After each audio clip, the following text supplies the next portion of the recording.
الرحمن الرحیم۔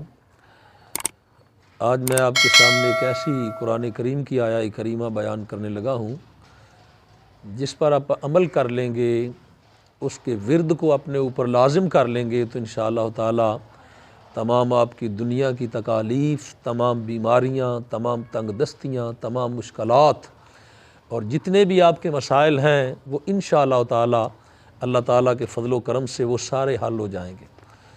یعنی یقین شرط ہے، میں بڑے ایمان اور بڑے الحمدللہ تعالی پختہ عزم کے ساتھ یہ بیان کر رہا ہوں، کیونکہ رسول اللہ صلی اللہ علیہ وآلہ وسلم نے اس کے بارے بھی ارشاد فرمایا، اور یہ وہ قرآن کریم کی آیہ کریمہ ہے کہ جب سیدنا حضرت ابراہیم علیہ السلام کو نمرود خبیث نے آگ میں ڈالا تو اس وقت جو حضرت ابراہیم خلیل اللہ علیہ السلام کے زبان پاک پر جو آخری الفاظ تھے وہ یہی قرآن کریم کی آیہ کریمہ تھی، اور اس کی برکتوں سے اللہ تعالیٰ نے ویسے تو اپنے خلیل پہ کرم کیا، اور اس کرم میں اس آیہ کریمہ کی برکات بھی شامل تھی۔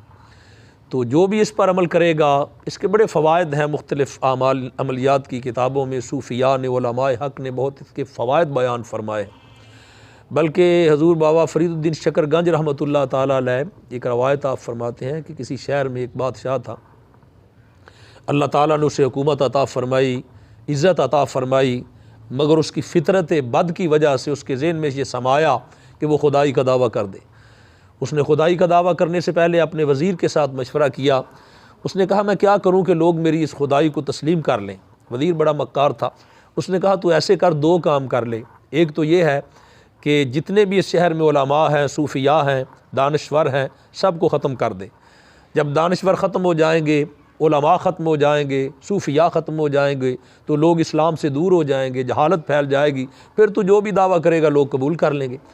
اور دوسرا ایک اور کام پھر میں تجھے بتاؤں گا۔ اس بادشاہ ظالم تھا، چونکہ جب کوئی جاہل ہوتا ہے، جب اللہ تعالیٰ کی وہ رحمتوں سے دور ہوتا ہے تو اس کے دل میں سختی آ جاتی ہے، وہ سنگ دل ہو جاتا ہے۔ اس نے تمام شہر کے علماء کو ختم کر دیا، صوفیاء کو ختم کر دیا، دانشوروں کو ختم کر دیا۔ تو اس کے نتیجے میں ہوا کیا کہ جہالت پھیل گئی۔ وزیر نے کہا ایک اور تجھے میں بات بتاتا ہوں، ابھی تھوڑا سا خطرہ ہے۔ اس نے کہا وہ کیا کروں؟ اس نے کہا جتنے بھی طالب علم ہیں، علم دین حاصل کرنے والے، ان کو بھی ختم کر دے۔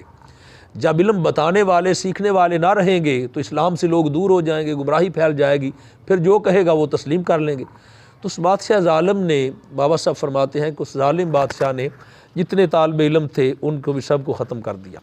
جہالت پھیل گئی، گمراہی عام ہو گئی، بادشاہ بھی گمراہ ہو گیا، اس کے جو ہمارے دین سلطنت تھے وہ بھی گمراہ ہو گئے۔ پھر بادشاہ نے کیا کیا؟ اس نے لوگوں کی جہالت سے اور دین سے دوری کا فائدہ اٹھاتے ہوئے اس نے کیا کیا کہ اس نے خدائی کا دعویٰ کر دیا۔ کچھ لوگوں نے مانا، کچھ نے ڈرتے ہوئے مانا، کچھ نے نہ بھی مانا۔ ایک دن اس کا وزیر کہنے لگا کہ ابھی تھوڑی سی کمی ہے، وہ یہ ہے کہ ابھی ایک ایسا دانشور اور صوفی اور عالم دین زندہ ہے جس کی وجہ سے تیری خدائی کا یہ دعویٰ ہے کامیاب نہیں ہو رہا۔ اس نے کہا وہ کون ہے؟ اس نے کہا وہ خواجہ حسن بصری رحمۃ اللہ علیہ کے پوتے ہیں، وہ بڑے صاحب علم و فضل ہیں اور وہ صوفی ہیں اور بڑے عالم ہیں، دانشور بھی ہیں، انہیں بلا اور بلا کے انہیں بھی ختم کر دے، پھر تیرا راستہ جو ہے وہ صاف ہو جائے گا۔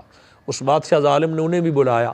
جب حضور سیدنا حضرت خواجہ حسن بصری رحمۃ اللہ تعالیٰ علیہ، اور خواجہ حسن بصری وہ ہیں جو حضرت مولا کائنات علی المرتضیٰ کے شاگرد اور خلیفہ ہیں، جب ان کے پوتے کو بلایا، آپ بڑے کامل ولی کامل تھے، بہت بڑے آپ عالم دین بھی تھے، تو فیض یافتہ تھے۔ بادشاہ تخت پہ بیٹھا ہوا تھا، جب وہ سامنے آئے تو بادشاہ اٹھ کے کھڑا ہو گیا، کانپنے لگا اور اپنے تخت سے نیچے اتر آیا، اتر کر آپ کے حضرت خواجہ حسن بصری کے پوتے سے معذرت کرنے لگا اور معافیاں طلب کرنے لگا، کہنے لگا حضور آپ جائیں، اور آپ کو بڑی ایک خلعت فاخرہ دے کر آپ کو رخصت کیا اور معافیاں طلب کی۔ جب وہ چلے گئے تو اس کے وزراء، وہ بھی جاہل تھے، مکار تھے، وہ سامنے آ گئے۔ انہوں نے کہا کہ بادشاہ سلامت کیا بنا، تو نے تو خدائی کا دعویٰ کیا تھا، اتنے علماء، اتنے فضلاء، اتنے دانشوروں کو ختم کر دیا، طالب علموں کو ختم کر دیا، لیکن ان کے سامنے تو بھیگی بلی بن گیا، کیا بنا تجھے؟ اس نے کہا جب وہ میرے سامنے آئے تو ان کا روب مجھ پہ طاری ہو گیا، میں دیکھ رہا تھا کہ ان کے ایک دائیں طرف اور ایک بائیں طرف بہت بڑا اژدہا ہے، بہت بڑے سانپ ہیں، جن کے نچلے لب تو زمین پر ہیں اور اوپر والے لب آسمان پر ہیں۔ اور اس بادشاہ نے کہا کہ وہ سانپ مجھے گھور رہے تھے اور مجھے کہہ رہے تھے کہ اگر خواجہ حسن بصری رحمۃ اللہ علیہ کے پوتے کو تو نے کچھ کہا ہم تجھے نگل جائیں گے۔ وہ کہنے لگا میں ڈر گیا کہیں ایسا نہ ہو یہ سانپ مجھے نگل جائیں۔ اس نے کہا مجھے پھر مجبوراً چاروں ناچار انہیں رہا کرنا پڑا۔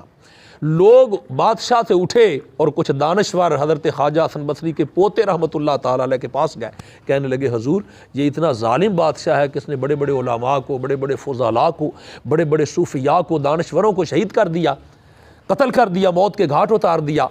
آپ کیا وظیفہ کرتے ہیں کہ آپ کو دیکھتے ہی وہ پریشان ہو گیا، کانپنے لگا، اس کی پیشانی پہ پسینہ آ گیا؟ آپ کون سا وظیفہ ایسا کرتے ہیں جس کا روب اس پہ چھا گیا؟ حضرت خواجہ حسن بصری رحمۃ اللہ علیہ کے پوتے ہنسے اور آپ نے فرمایا کہ میں ایک وظیفہ کرتا ہوں اور تمہیں بھی بتا دیتا ہوں، جو یہ وظیفہ کرے گا اس کے سارے خوف، اس کے ڈر دور ہو جائیں گے، اس کی مشکلات آسان ہو جائیں گی۔ وہ اللہ کے حضور جو بھی طلب کرے گا اللہ اسے عطا کرے گا، کوئی اس کا دشمن اس کا کچھ نہیں بگاڑ سکے گا، وہ اللہ کی رحمتوں اور حفاظتوں کے حصار میں آ جائے گا۔ وہ کہنے لگے حضور وہ وظیفہ کیا ہے؟ تو فرمانے لگے وہ وظیفہ یہ ہے، قرآن کریم کی آیہ کریمہ ہے کہ حسبنا اللہ و نعم الوکیل نعم المولا و نعم النصیر۔